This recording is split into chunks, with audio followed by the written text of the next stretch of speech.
Hello, and welcome to today's webinar sponsored by Chestnut Carbon. Uh, Today's webinar will be called Unlock the Power of Forest Management. I'm Alex Novarro. I'm the Director of Nature at Trellis Group, and I'm really excited to welcome you all here today for this conversation. So to kick things off, we have a quick poll we'll ask you to respond to. We'll leave that up while I just do a quick intro of the topic. So today's topic, obviously, we'll be talking about forest management. Uh, but a little bit of background here. Corporations are facing mounting pressures to demonstrate real decarbonization, and scrutiny on carbon markets has never been higher. Improved forest management has emerged as one of the nature-based solutions that really meets integrity thresholds, delivering measurable, durable carbon removals while creating economic value for private landowners. This webinar will cover how rigorous standards and new monitoring technology are making it possible to differentiate high-quality IFM from low-integrity projects and how to invest with confidence. And you'll hear some real-world examples today from our expert panel. So did the quick intro. We're going to have some introduction presentations. Then we're going to transition into a panel discussion. I'll have some questions lined up for our speakers, and then we'll turn it into Q&A.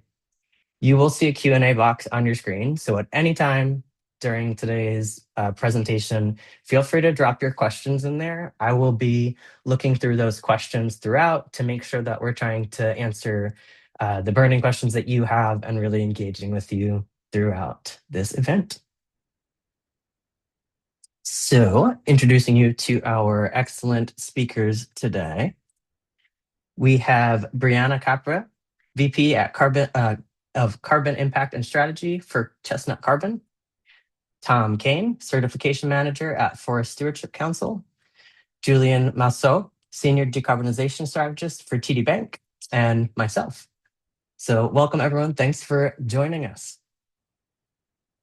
All right, so we got the results to the poll here. So a lot of folks calling in from the US today, about 73%, a little under 20% from Europe, and a few folks from Central America, South America, other North America. It might be in Canada or Mexico, and one from somewhere else. Feel free to drop in the chat if you want to elaborate on where you're calling in from. Our other question today: where is your organization in the scope of carbon credit sourcing? So large chunk of folks are just learning, and everyone else, less than 10%, hasn't sourced credits but wants to, has sourced IFM removal credits, so that's about 10%. Has sourced IFM reduction avoidance credits, has sourced other types of credits. Well, pretty big range, but a lot of folks learning, a lot of folks from the US.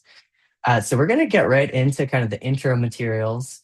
I'm going to pass it over to Briana, who might comment on the poll results and then take us away. Yeah, thanks everyone for responding to the polls. What's interesting and really helpful about seeing where people are based and where organizations are on their carbon journey is that it really reflects where the carbon market is right now. This reflection is exactly why conversations like this really matter. Improved forest management can look very different depending on where you're starting. And today I really want to focus less on what forest carbon is and more on how buyers can tell if it's being done well and why execution matters as much as intent. And to start with introducing myself a little bit more formally, I am Briana Capra, Vice President of Carbon Strategy Impact at Chestnut Carbon. And at Chestnut, we focus on developing and managing high integrity forest carbon projects with a particular emphasis on improved forest management and afforestation projects across the United States. Our work sits at the intersection of forestry, carbon markets, and long-term forest stewardship. In practical terms, we partner directly with landowners to change how existing forests are managed so they store more carbon over time while remaining productive, resilient, and economically viable.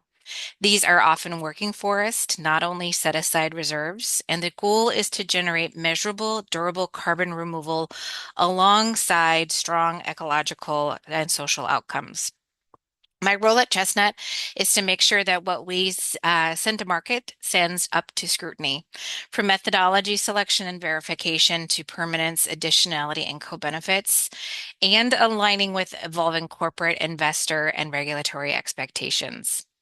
I spend a lot of time engaging with standard bodies, registries, certifiers, and buyers to translate what high integrity really means in practice. One thing that differentiates Chestnut is that we're not just a project developer, we're a partner.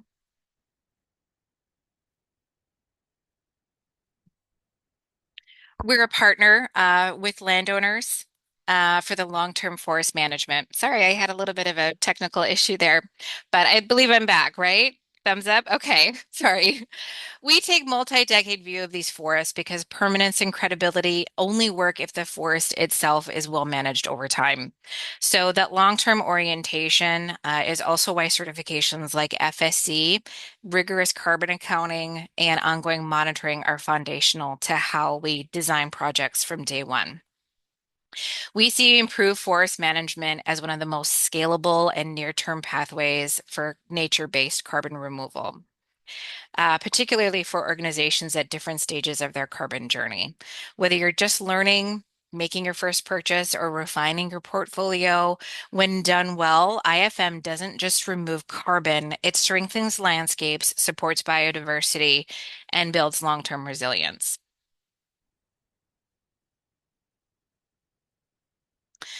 From an industry perspective, Chestnut has taken deliberate leadership in defining what quality means in forest carbon, earning the trust of customers and investors, and building a strong reputation as we've grown. That approach has been reinforced by external recognition, including the FSC President Award, the 210 million in project financing with JP Morgan, and the long-term credit sales with TD. Together, these signals reflect growing market confidence in rigorous management-driven forest carbon. Rather than waiting for the market to set expectations, we've engaged early with standards, certifications, and ecosystem service frameworks to help raise the bar. And that leadership shows up in our project design, our engagement with registries, and our commitment to transparency, because durable markets are built by holding a higher standard from the start.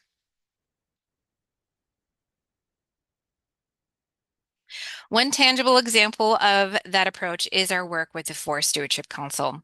Chestnut was the first project developer and certificate holder in North America to use FSC's Ecosystem Services Framework, and we were honored to receive the FSC President's Award in recognition of that work. For us, FSC isn't just a recognizable logo. It's an independent signal that forest management is delivering climate benefits while also protecting ecological and social values. That same commitment shows up in our approach to verified impacts. We work to move beyond assumptions of the outcomes toward third-party verification that links ecological outcomes directly to how forests are managed over time. That focus on verified impacts is central to how we think about credibility.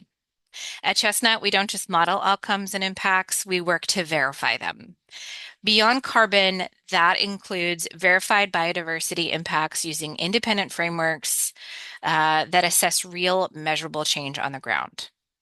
That distinction matters because verified impacts help separate claims from evidence and intention from execution. They give buyers and stakeholders confidence that a project just isn't just well designed on paper, but it's actually delivering outcomes over time and can be held accountable if it doesn't. Those impacts extend beyond the forest itself and biodiversity. Our projects generate real economic value in communities, from long-term landowner income and forestry jobs to increased investment in forest management, stewardship, and monitoring. These are working forests that can stay working and communities that benefit alongside climate outcomes. That local economic dimension is critical and often overlooked. It's a critical part of durability. Projects last when they make sense ecologically and economically for the people that live and manage alongside these forests. So, as we move into today's discussion, I'll be speaking from the project developer perspective, what it actually takes to implement a high quality, high integrity, improved forest management at scale, and how to think about verified impacts beyond carbon alone, and what buyers should be looking for if they want confidence that a project will deliver what it claims, not just today, but decades into the future.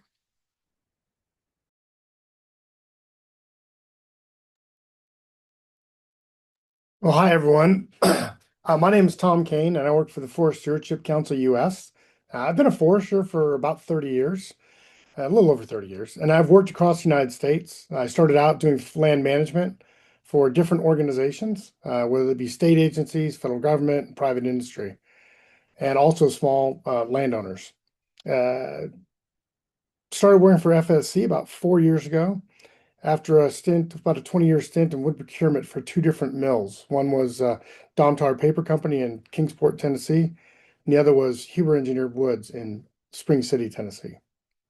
So my role is really diverse within the program of FSC because I start right here in the forest area, and I'm also verified impacts. So everything with FSC always has to start in the forest, right? We are a certification program for forest products. So it has to start in the forest. And that's an unbroken chain of ownership throughout the process of making a product, right? So it starts in the forest, it goes to a sawmill, maybe it goes to a secondary factory like a door or a window manufacturer, and then it can go to a processor. Maybe that's somebody who's taking pulp and making it into tissue, and then it ends up on a retailer's shelf. So my team and I, we live in this forest management area. And to have forest management, well, verified impacts goes right along with forest management, but they go together. And this is something that our membership told us that they wanted. Now, FSC is a membership-driven organization. We have about 1,200 members worldwide, about 125 in the United States. And our members told us in about 2016 that they wanted to have this type of impact and be able to define ecosystem services. So we were able to lay on our forest management, our principles and criteria that covers three basic areas: the social aspect, the environmental aspect, and the economic aspects. So we're divided up into three membership levels, and each membership level has 33% voting power, irregardless of how many members they have in them. They still have 33% voting power. And if a motion is to get passed, like the motion that created ecosystem services, it gets passed by the entire membership. It may start in the social chamber or the environmental chamber, but it comes out of that chamber with a majority. And then the other two chambers also have to vote on it and decide that that's something good. And this happens every 3 years, what we call our General Assembly, which we just had last year, and it was in Panama. And once this comes into action, then the staff, people like me and folks that work around the world, our headquarters internationally is in Bonn, Germany. We get together and we start putting together working groups that are made up of membership and the chambers and outside stakeholders to come up with a program called Ecosystem Services. And so it's another layer that we add on to the FM certification. You have to have the forest management certification to start with. Now, with the forest management certification, what you're getting there is FSC does not do the audits, so that's done by independent third-party auditors. So it gives you that extra layer of protection. Yes, we're developing the systems and the principles and the criteria with our membership, but then there's outside organizations that are certifying bodies that do the actual audits, and they get paid by the certificate holders for the audits. FSC is not paid in that manner from the CBs, certification bodies, which we also call CBs. Once the audit can happen, right, then you have, okay, we know this forest is being managed with these 10 principles and criteria. There's individual indicators to account for what is actually audited at the forest level, and it's unique to each country a little bit because no forest is the same. Even within the US, we have regional requirements that go from one forest to another. But we are considered one of the global leaders in forestry. We are, recognized as a way for corporations to show that they're doing the right things when it comes to forest and sourcing wood from forests around the world. And we know this because we've had this survey that we've been doing for a long time, I think since 2016. And the last survey was done last year. It covered almost 41,000 consumers in 50 markets around the world, and it was done by Ipsos. And that research just showed that we were the clear leader, we were the trusted partner for measuring certification, and that consumers really want this. They want to know that the products they're buying at the checkout counter are sustainably sourced, that they're come from forests where biodiversity is being protected and managed or enhanced. So another thing about FSC is that from that Ipsos survey and other reports that have come out here recently, we know that things like the international sustainability frameworks and the Global Reporting Initiative and UN SDGs, SBTI, CSRD, all these acronyms for all these organizations, they're all saying that FSC is a good proof point to have for forestry, responsible forest management. And also, when it comes to ecosystem services, we have 7 different ecosystem services that can be areas that can be examined. And then there's 35 different verified impacts you can have under that. So it's really diverse. It goes from biodiversity all the way down to soil and water. So we like that. And with FSC, a new thing that's come out is that you have to have 10% of your land identified as a conservation area, and those areas are managed for a conservation objective. So that's a really really neat thing about FSC, because it allows forest management certificate holders to comply with the FSC standard and even use our ecosystem services procedure to add additional proof and data, high quality data, that they're conserving certain areas within their properties. And also that gives them something to go to market with developers or other folks that want to support our activities and their activities on the land. And that's really important for landowners. And I'll turn it back over. Thank you so much, Briana and Tom. Tom, just one question I wanted to ask you real quick as a follow-up. So you mentioned kind of the process for adding a new procedure. So when the motion passed to add the ecosystem services procedure to existing certifications, like what's the process then look like for all of the certified companies at that point? Like, do they have a certain amount of time to adhere to those guidelines? Like, how does that play out? So the ecosystem services procedure is an optional add-on to FSC certification. If somebody is a forest management certificate holder, they have to have the forest management certificate to use our ecosystem services procedures, right? So it's an add-on, so they can add it at any time. The procedure it was originally developed in 2018, and then there was a committee represented by our 3 chambers and outside stakeholders that revised the procedure in 2025 and enhanced it. So we added some things like revenue sharing and more openness to everybody for what's happening, and also an electronic registry for all this stuff to be reported into. So that's been and we also added 2 ecosystem services.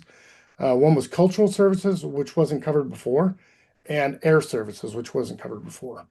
And we just had the first use of a cultural service certified by the Tan Forest, the Haida Nation in Canada, in February of this year. So they have a large area in British Columbia that's managed to the FSC standard. And then they have this additional ecosystem service that they're doing with cultural, and they have a biodiversity claim also.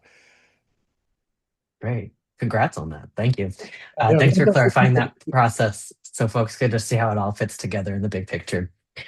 Oh, great. So from here, we're going to transition into a panel discussion to dive a little deeper into some of these topics. I'm going to ask our speakers a few questions, and we will get into audience Q&A after that.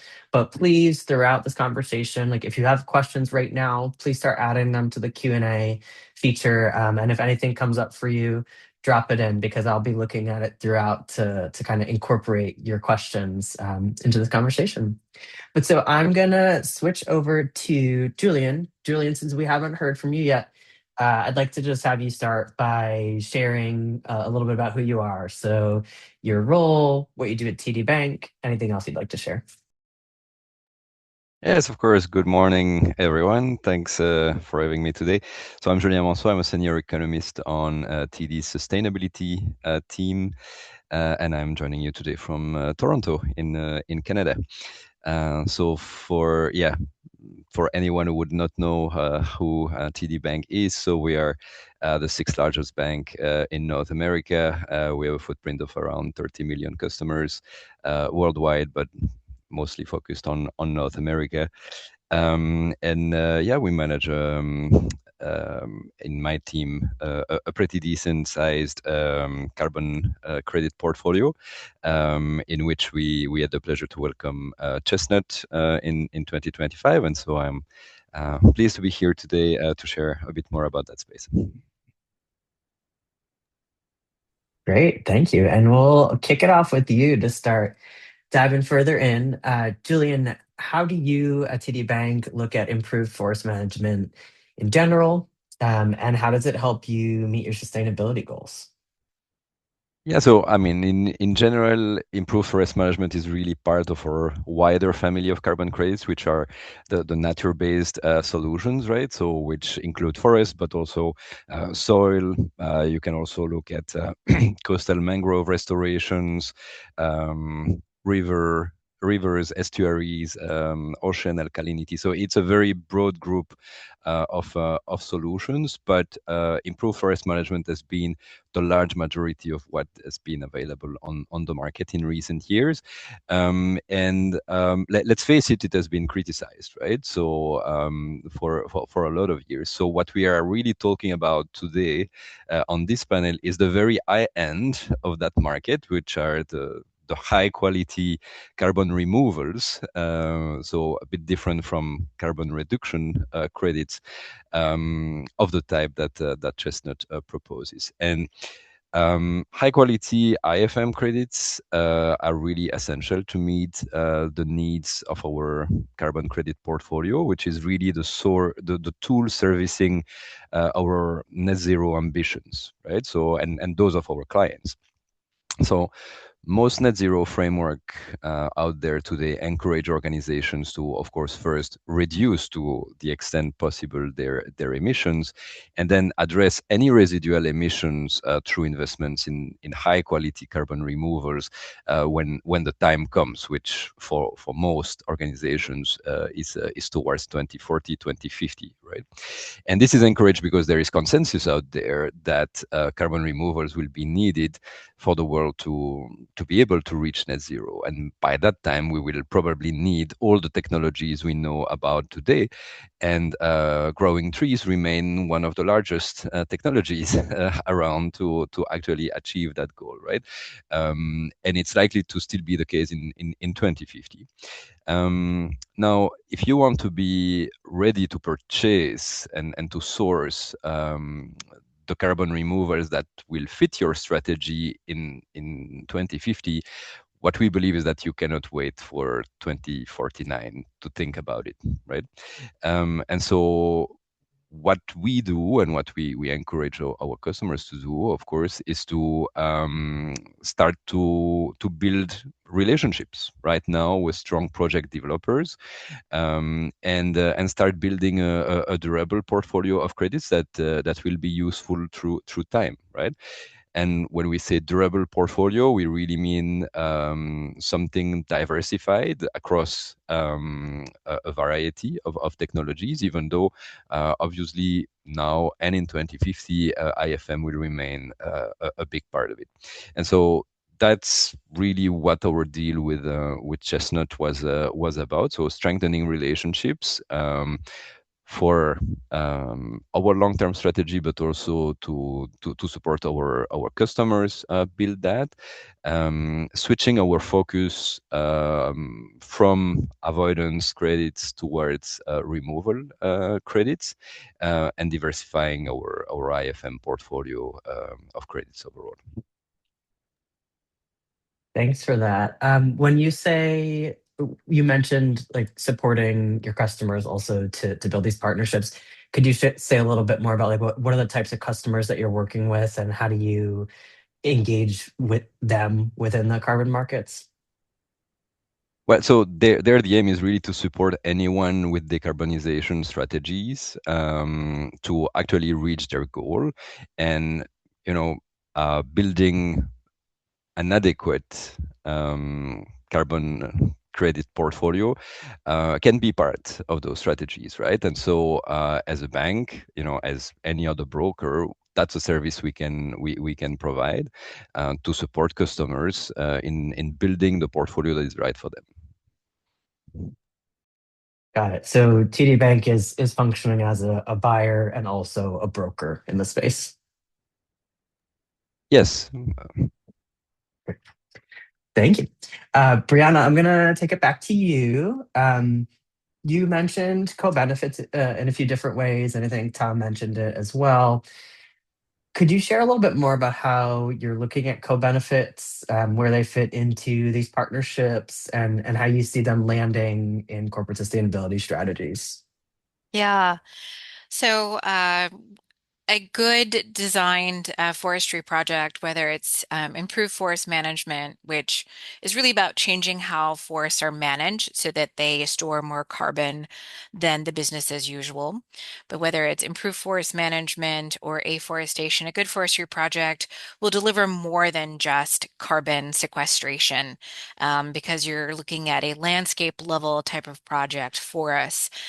So when forests are managed better, to store more carbon, you increase biodiversity. When you're encouraging more native species, less invasive species, so you're increasing biodiversity, you're enhancing water quality, you're providing resources as well for the communities, whether that's access to those lands for hunting or fishing, or just recreation in general. So you're providing cultural and social benefits as well. So there's a whole suite where if it's a well-designed project and you're thinking about the entire landscape and the people that are there in those communities, if you design it around what do those communities need, what are the stakeholders involved, what kind of benefits can be realized, then you're building a very strong project that has a lot of durability, because if the community cares about this land, these trees, this is a more durable project and will reap more benefits. Thank you. And do you see kind of strong market demand? Like how is this yeah, how does this show up as you're interacting with the off-takers? Yeah, increasingly, the market in general is veering towards these higher integrity carbon credits, these removal credits that actually demonstrate that you're removing carbon from the atmosphere, but that are doing more for the communities and nature itself than just carbon sequestration. We're signaling each other. The project developers are signaling we care about these things. These are important things that should be recognized in a well-designed project, but also buyers are also signaling to us that they care about those things, that often they want to invest or buy credits from a project that is local to maybe some of their operations and the communities that they employ. And so they want to see those benefits that a well-designed project can have, benefit, maybe, their footprint of what they have in a community, and just it's a stronger project. It has more durability again because we're investing in making sure it's well designed and has measurable impacts. It's more durable in that way. Since you mentioned within their own footprint, I'll just ask, like, are you seeing these being adopted alongside in setting focus strategies, or do you see those two types of projects interacting? I think that's a very new concept, just starting to be like that term insetting is really definitely starting to be talked about more. I think it's definitely direction where things are going, but the space is pretty wide. But it is just starting to be talked about. Got it. Thank you. Um, awesome. All right. Julian, actually, do you have anything to add to that on the topic of co-benefits and kind of how it's landing with larger institutions? Yeah, yeah, sure. We call them co-benefits, right? But there's a sense that they become more and more important as a differentiator between projects. So, of course, the main differentiator is how easy it is to have your due diligence done, right, around the project. So, is the project delivering on what you are actually purchasing? But okay, I think we'll address that later. But another question is really, okay, what else is the project doing, right? So to Briana's point, so is it protecting nature and biodiversity in an area where your company does have an impact today, or is it protecting or creating jobs in a community that you serve otherwise?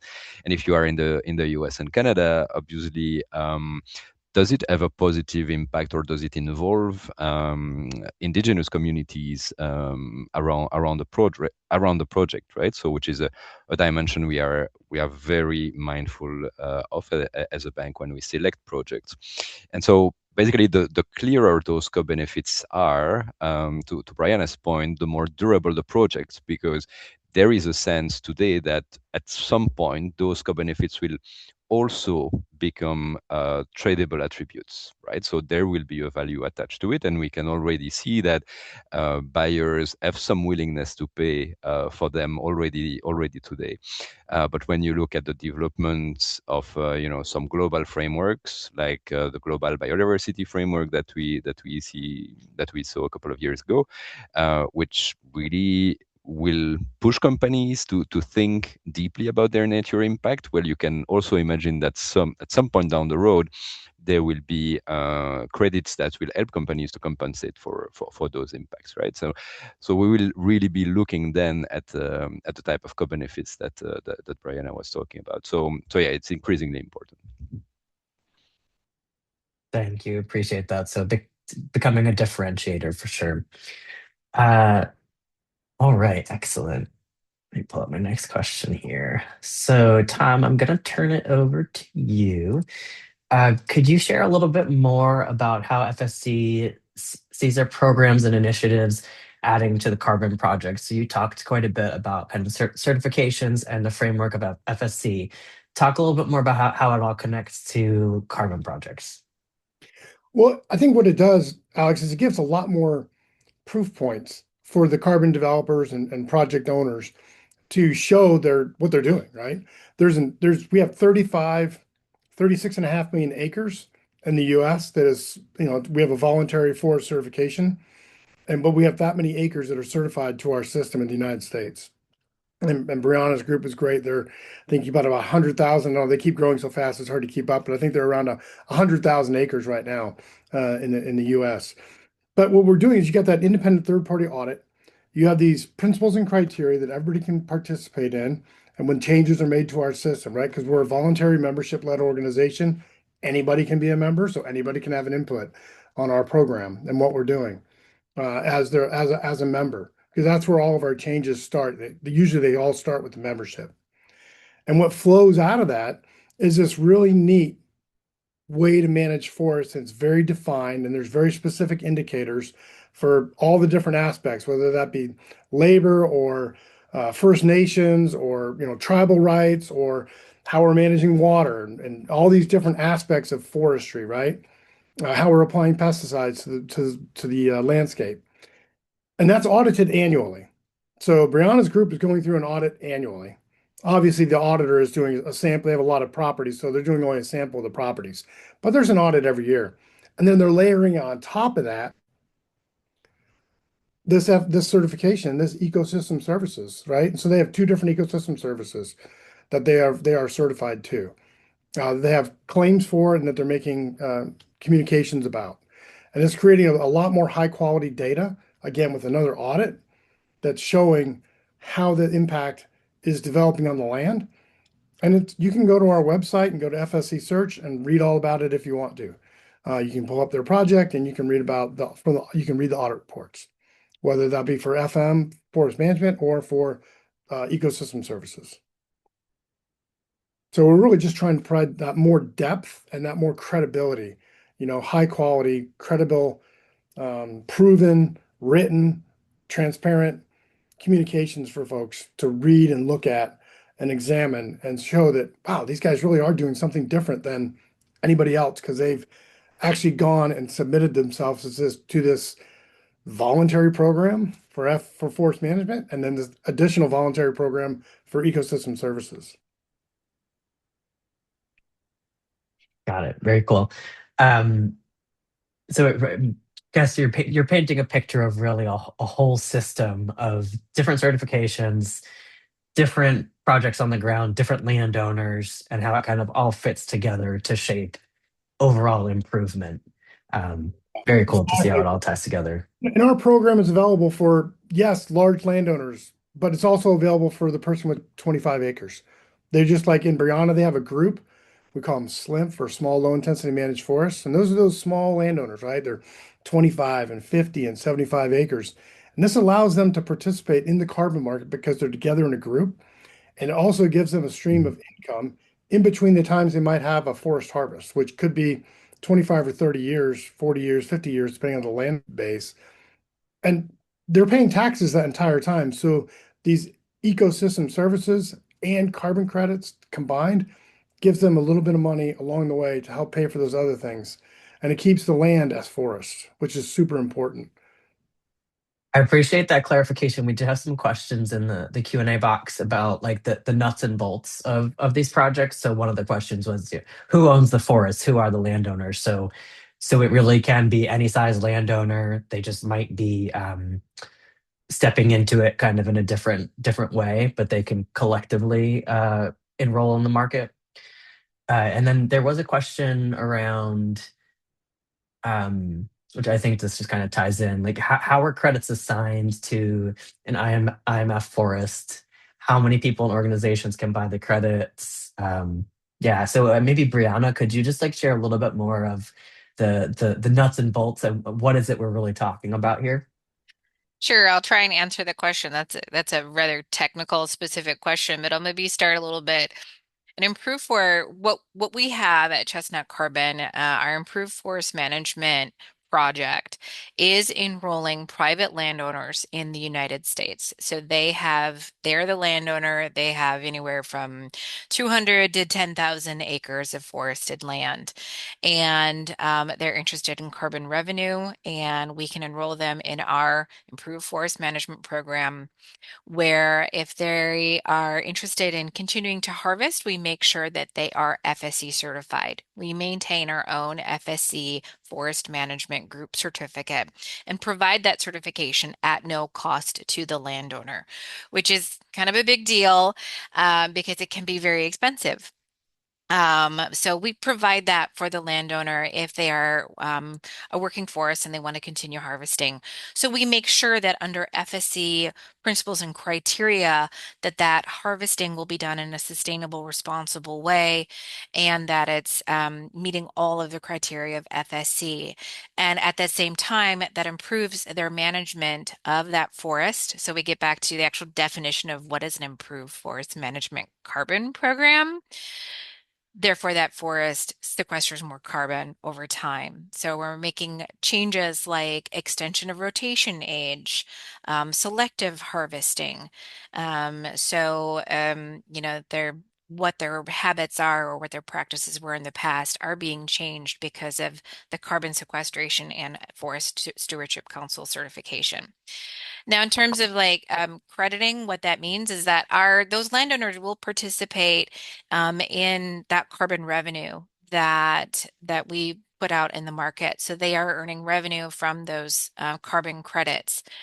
I think the question also was a little bit about like if you have increased biodiversity, if you have verified impacts, does that translate into like higher credit sales or higher credit costs?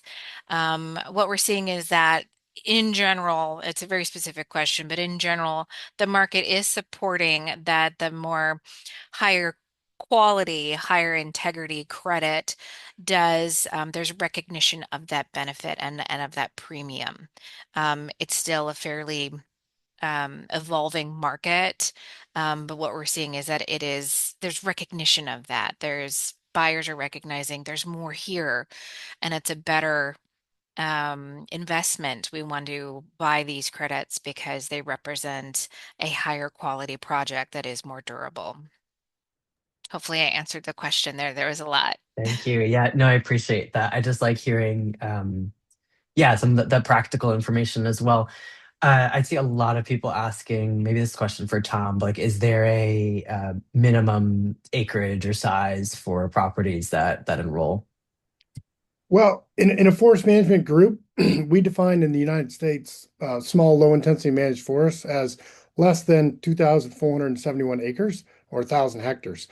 So under that size, you can join a group as long as you have a group that is willing to take you on as a group member. There are ongoing costs for the group manager every year because you are part of the group. They have to do audits on potentially on your property. You could be part of the audit in any 1 year. So there is a carrying cost for the group manager, but we have group members around the world that are as small as 2 acres. And that's in South America or Southeast Asia. There's a lot of rubber farm plantations that are thousands and thousands of people that are certified that are less than two acres. So there's really no size. And then as far as the cost goes, Briana mentioned the cost for FSC. The costs are all based in the audit or audits because there's a separate audit for the forest management certificate and for the ecosystem services. Right? And those costs are all borne by the group or the individual certificate holder. FSC charges if you're a small, low intensity managed forest, we don't charge anything in the US. It's zero. As far as FSC charges, no, we don't have any control over what the auditors charge, but we don't charge anything. And even if you're a larger property and you don't fit into that category, it's a rounding error for most people, 0.0045 cents per hectare. So you can have a group of 200,000 hectares and they're paying like $400 a year for their two FSC for forest management. Yeah, thank you. Thanks for that clarification. Um, all right, I'm also seeing a bunch of questions pop up that tie directly into one of my final questions, which is just kind of around integrity verification. And so I want to talk a little bit about due diligence and what institutions are looking for in high integrity credits and projects. Julien, so I'm going to turn it to you. Could you share a little bit about TD Bank's approach to due diligence for these types of projects? Yeah, of course. I mean, it's obviously an extremely important dimension, as okay, this is how you protect yourself against greenwashing risks, right? So as a bank, of course, we are fortunate to have established due diligence processes to assess the quality of any type of organizations, but that includes the quality of the brokers and the project developers that are out there. But even that is not enough, right? So we, as every other buyer, have to rely on third parties, among them carbon credit registries, right? And we can say, I think, that there is a healthy degree of competition out there among registries, with new registries emerging with better standards, that forced the previous ones to actually adapt, right? And so now most of the larger registries are endorsed by the ICVCM, which is really what's best for the moment on the market in terms of criteria. And of course, on top of the registries, you can look at project developers that do partnerships like Chestnut here with FSC, as we were just talking about, right? So for buyers that can also be overwhelming, right? So especially if you're a small buyer, this is not your core business. Where do you start, right? So basically, the degree to which you want to conduct your own due diligence, well, is really enterprise specific, and really relates to your respective risk appetite, right? And so maybe there's no point to multiply due diligence processes that have already been done on one project, and so that's why there's generally a willingness to pay by buyers to registries who went through this serious due diligence process. Now, for most buyers, purchasing projects that larger buyers, like banks or tech companies have purchased in the past, is generally a good place to start. And then paying for top registries is probably more than enough, but you can always do more. So depending on the claims you wish to make, and your long-term sustainability strategy goals, your approach will probably be different. But in our case, of course, we are confident in Chestnut's ability to deliver in the long term after all the due diligence they went through with us, and the good registry they're on. Yeah, thank you. So lean on the high quality verifiers and registries, and also follow or be aware of market trends and what has already gone through due diligence at the larger institutions. Um, great advice there. So I'm going to turn to some more audience Q&A. I have one final question for the panelists that we will close with. That'll be like a piece of advice for would-be buyers. So I'll do that rapid fire at the end. But I want to get to some of these questions. So let's see. We had a question around what type of reporting do you provide to your clients regarding the different project impacts? So Briana, I think that would be for you. We have quite a suite, actually, of collateral that we can provide to folks that are interested. There's a lot on our website, and then for more interest, we can provide a lot of information, impact reports, the very technical reports around the project design. But we're also, I think, blessed because our projects are in the United States. We love welcoming folks who are interested in our projects, whether that's buyers or investors, to our project sites, and see what's actually happening on the ground, whether that's our improved forest management or afforestation project. We're happy to show people, what it actually looks like, to have an improved forest management carbon project or an afforestation project. So it runs the whole, how much are you willing to have us talk to you about this? Because we're really excited about what our projects do and how they're designed and what they deliver. We have reports, we have well done collateral that we can talk about, but we'd love to get people out actually in the forest and in the trees to see what's really happening. And kind of along those lines, could you just share, like, briefly what types of survey and measurement systems you use on the ground? Like, you don't have to go through all the technical details, but just to Yeah. give people a little bit of the flavor. Sure, I'll go kind of high level, but it's a blend of both boots on the ground, actual folks taking forest inventory. We do have a proprietary device that helps us take forest inventory with some advanced technology. And this is something that someone can learn to do. We actually hire a lot of community members. They go through some training and they can do some of the forest inventory for us.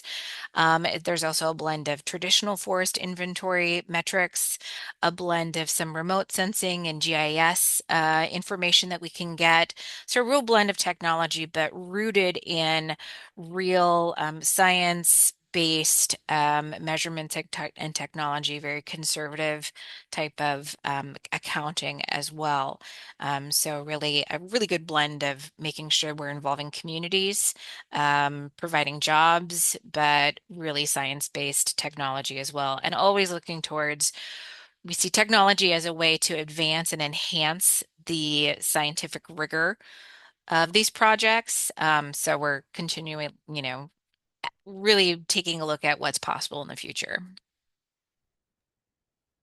Is that so? With that tech, like, you can take basically something out and scan the forest? Is that, like, that's what I'm imagining? Is that what's happening?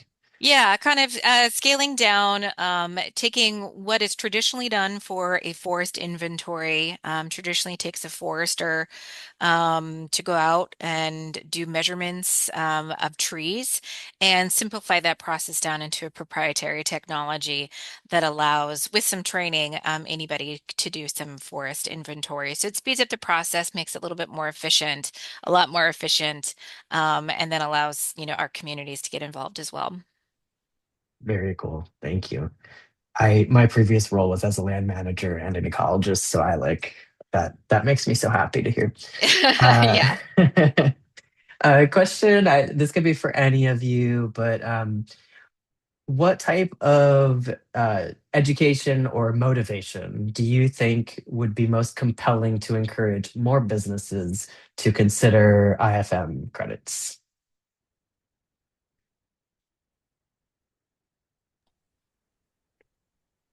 There's a lot of great educational programs that are out there that you can take from maybe the Society of American Foresters. You can go to the FSCUS webpage. We have a class that's just for architects. We do continuing education webinars. We've done them with Chestnut Carbon, another group called Etafor, on various aspects of forestry. We've done them, and also on our with using our trademarks. So within FSC, we were talking about integrity earlier. We have an entire unit in Bond that's dedicated to the integrity of our program, and we're very unique in the way that we have an auditor of the auditor. So yes, we have CBs and they do the audits, but there's also another group outside of that called ASI, and they audit the auditors to make sure that they're following the audit procedures that they're supposed to. And then like Briana, their group, if they make a communication about FSC certification or using ecosystem services, they have to follow our trademark usage and rules and regulations that go with that and what they have to include or not include in those claims, those communications. But there's lots of good services out there. Your local state agency that's involved in it's called various different things in various states, but there's state agencies that do extension work in forestry. They usually have a great program. If you have a university in your state, that's a land grant university or a forestry school, that's another great source of information. Thank you. And I think we'll also speak to some of the motivations maybe in that last rapid fire question we had. That'll be like advice and suggestions. I think some might come out of that. I have a question from Timothy. So, does a large landowner have to enroll all or a large part of their regional ownership to avoid substitution and have credible additionality? Like, I had to get an additionality question. Yeah, the answer is it depends. Generally, yes, because they're speaking towards a concept called market leakage, where we want to make sure that a project doesn't cause unintended consequences if we take part of the forest that you control out of active harvesting or commercial harvesting, that it doesn't then impact somewhere outside of your control. That's called leakage. That generally enrolling all land is a really good way to ensure that there's not that unintended consequence, but not necessarily all the time. It depends on what kind of forest management you intend, have already in place, or would be willing to implement. So, not a clean answer, but I think an honest one, in that it really depends on what you control and what your intentions are. So it depends on the project design and a lot of other factors. But I think it can be both good that there's that flexibility for landowners and in recognition that you might have some parts of your land you need to keep as working forest. That's not exclusionary in our project. You can enroll in improve forest management carbon project and receive carbon revenue and still have some harvesting because maybe you're under a tax program where you're required to. We just make sure that it is FSC certified, FSC managed, responsibly and sustainably done. So it's still changing some forest management practices on the ground beyond business as usual. Thank you. All right. I wish I could keep going with questions here, but we're getting close to the end. So I'm going to turn to our last rapid fire question. So if you could answer this concisely, what is one piece of advice that you would give to would-be buyers looking to get started with IFM? And I'll start with Julien. Yeah, sure. I mean, I think it's for any other strategy, right? So you have to clarify two things for yourself, and maybe you have to seek advice to clarify that. But what's the strategic objective of building a carbon credit portfolio? There's no one size fits all there. A carbon credit portfolio is a tool that is at the service of a strategy. So you have to define what this strategy is for you, and second, you have to define what's your risk appetite in the in this market, right? And depending on that, you will have to choose some risk mitigation tool as well. So it's a complex strategy decision that has to start where you are. So no one size fits all. Thank you. Tom, you're up next. For me, what I would recommend folks do is try and find a certification program that's going to give them that extra benefit, that extra layer with an independent third-party audit. That just gives buyers so much more confidence that what they're buying is actually happening, right? Because it's not just somebody saying they're doing it, they're saying, I got an independent third party out here, they're doing it, and here's the proof that we're doing it. And this audit happens every year. And so I think that's a really high quality way to show that you say what you're doing and you're doing what you're doing, right? And then when you can add on something like ecosystem services on top of that to show additional co-benefits that go beyond the carbon credit, which is fantastic. That's just like icing on the cake for me. Thank you. And finally, Briana. Wrapping up what the others have said, I think the takeaway would be to look beyond the credit itself, spend time understanding who it is that's behind the project, who the project developer is. High quality IFM really depends on long-term forest management, and that includes ongoing monitoring and accountability over decades. So working with developers that are structured to manage forest over the long term can make a meaningful difference in confidence and outcomes. So yeah, look who see that the project developer is someone who is thinking about long term, thinking about how to verify co-benefits and impacts, and do the extra to demonstrate that there's communities involved and stakeholders considered. Great. Thank you all so much. We're pretty close to the top of the hour, so we're gonna wrap up. That's all the time we have today. But thank you so much to our speakers for a great conversation and for the work that you're doing, and to my colleague behind the scenes, Julia, for making everything run so smoothly. If you'd like to rewatch this webinar, the recording will be archived on trellis.net, and our team will email you the link once it's available later today. You can also check out the resources that you see listed on your screen, and have been shared in the chat as well. Thank you. Yeah, so that's Thank it. you, That's it everyone. for today. I hope everyone has a great rest of your day. On behalf of my colleagues at Trellis and our speakers, thanks so much for joining us. Bye. Thank Thank you. you.